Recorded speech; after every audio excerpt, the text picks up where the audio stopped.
a todas y a todos. Yo soy Rosa Ana Parra Alonso, artista plástica y escritora, y esto es, cómo no, Libroarte.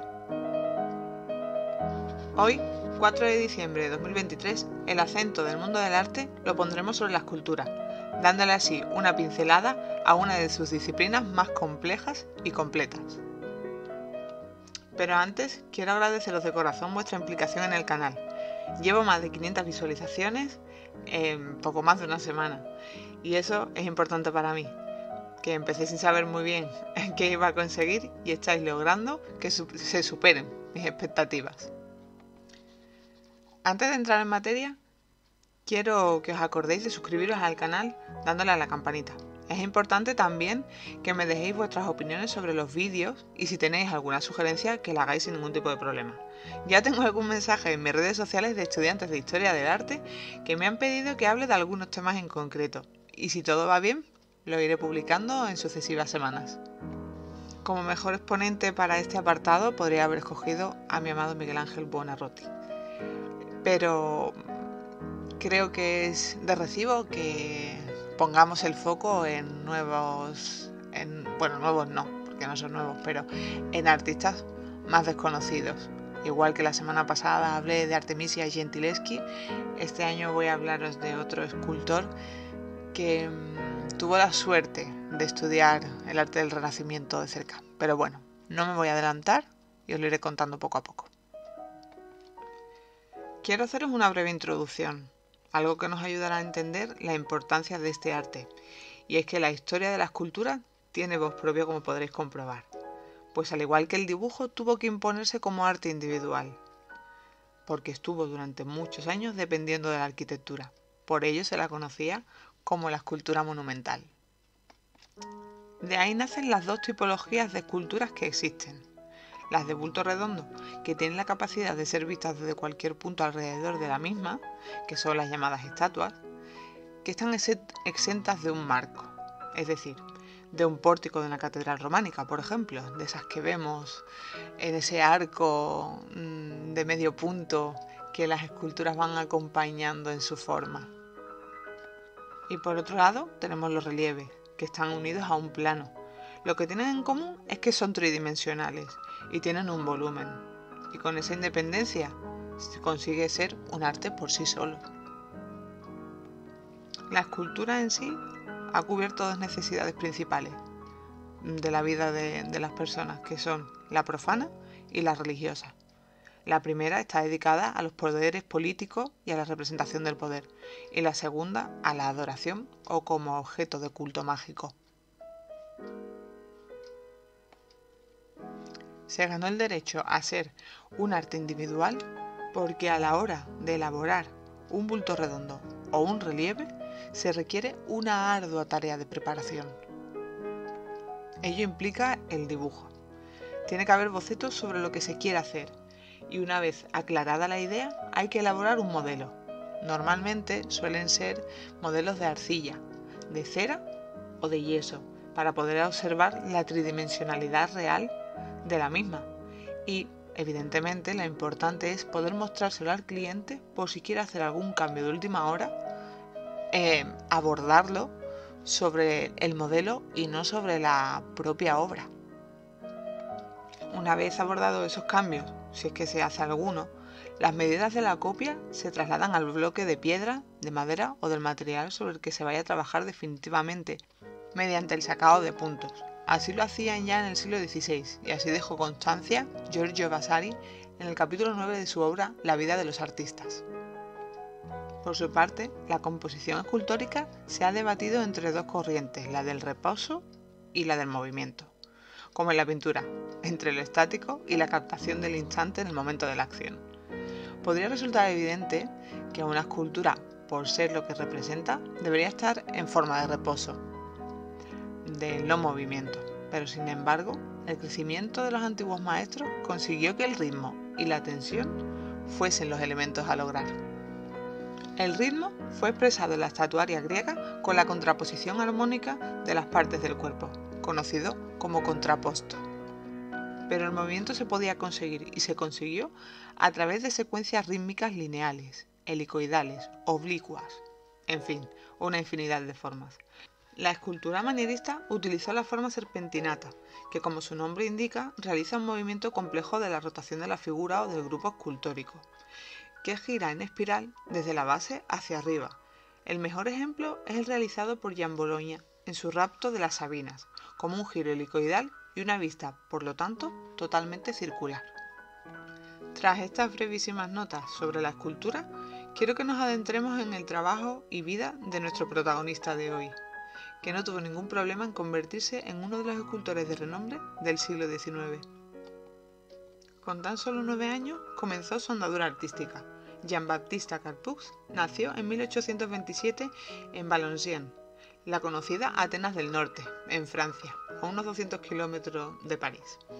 Vivió el tardorromanticismo y escogió el realismo como medio de expresión artística. Su maestro en los inicios fue François Rudeau, aunque desde que empezó sus estudios formales en Bellas Artes, su mentor sería, para siempre, Jean-Baptiste Foucart. De familia humilde, en 1842 se trasladó a París para estudiar en la Escuela Real de Dibujo y Matemáticas. A pesar de la rigidez académica en la que se desarrolla su particular talento, Carpux posee un estilo y una técnica muy personal. Se caracteriza por tener una excelente calidad, siendo esta inmejorable y demostrando su dinamismo creativo, dotando a cada obra de expresión propia. El premio de Roma, conseguido en 1854 por su maravillosa escultura Héctor implorando a los dioses a favor de su hijo Astyanax, le permite completar su formación en Italia, estudiando la escultura romana antigua y a grandes maestros del Renacimiento como Rafael, Donatello, Verrocchio, pero sobre todo se centra en Miguel Ángel. 2 años después de conseguir la beca, llega a la Ciudad Eterna y se centra en El joven pescador, una obra muy elogiada por la Academia Romana, que veía el potencial del joven francés. También el pequeño malhumorado tuvo su público y el reconocimiento que merecía. Pero algo sucedió con el canto 33 del último círculo del infierno de la Divina Comedia de Dante, en la que se habla del conde Ugolino de la Girardesca.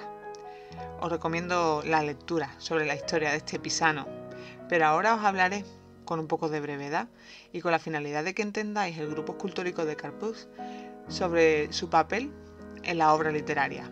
En ella, Ugolino le explica a Dante cómo los prisioneros murieron lentamente de inanición y antes de morir, sus hijos le pidieron que se comiera sus cuerpos. Y cito: «Padre, más corto será el duelo si comes de nosotros. Tú que vestiste nuestra carne, desnúdala si quieres». Finalmente, Ugolino dice: «El hambre pudo más que el dolor». De esta frase ambigua puede entenderse que el conde murió de hambre antes que de pena, aunque la interpretación más popular es que Ugolino acabó comiéndose los cuerpos de sus hijos y nietos. Por este motivo, y como es evidente, se le conoce como el conde caníbal, y a menudo se le representa mordiéndose sus propios dedos. De hecho, es esta interpretación la que Carpux hace y traslada al mármol con una técnica exquisita y un dramatismo patente en el rostro del conde. Es el reflejo de su admiración hacia el trabajo de Miguel Ángel lo que lo lleva a esculpir esta obra cumbre en el siglo XIX. Para mí, y es mi opinión más personal, es una de las mejores que he visto. Resume perfectamente todos los conocimientos adquiridos durante su formación y, por supuesto, de la lectura que hizo de la Divina Comedia y de la idea que extrajo de ella.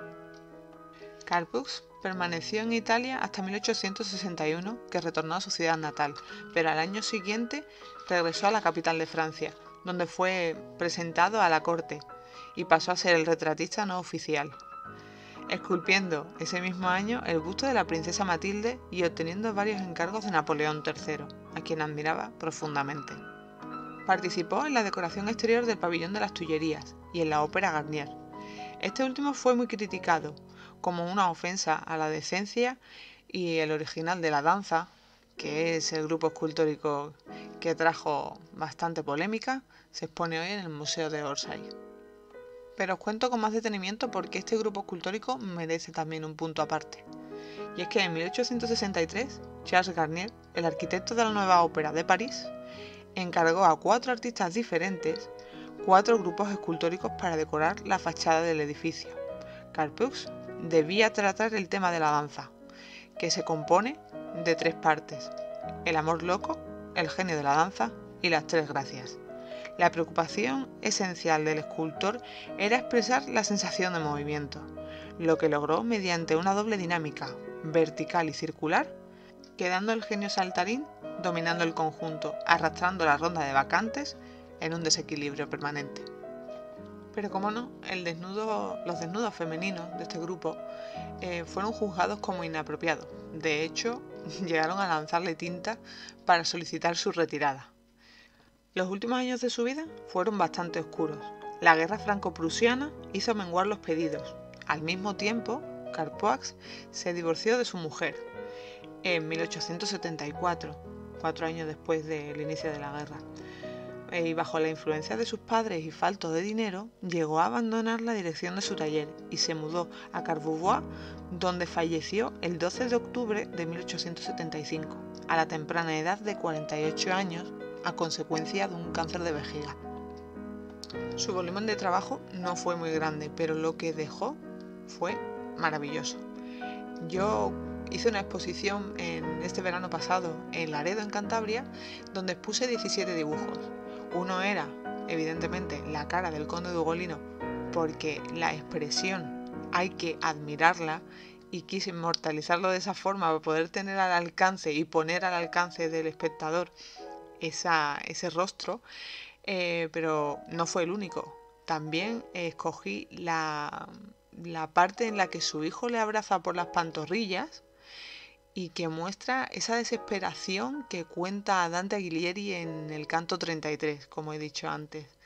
De verdad merece ser admirada y prestar atención a esos detalles, no solo a los rostros de todos los personajes que la componen, sino también a las manos, a la desesperación que representa esa escultura.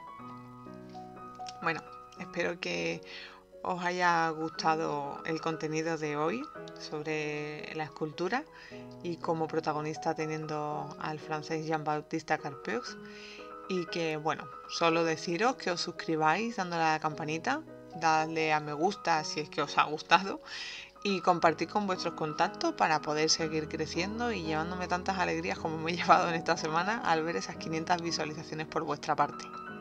Y por supuesto, y como no, no pueden faltar vuestros comentarios al respecto. Ya sabéis que sin ellos estamos un poquito huérfanos en el canal. Así que sin más dilación, me despido hasta el viernes, en el nuevo formato que tenemos, pero no sin antes desearte buenos días, buenas tardes o buenas noches, dependiendo del lugar y la hora a la que me escuches. ¡Adiós!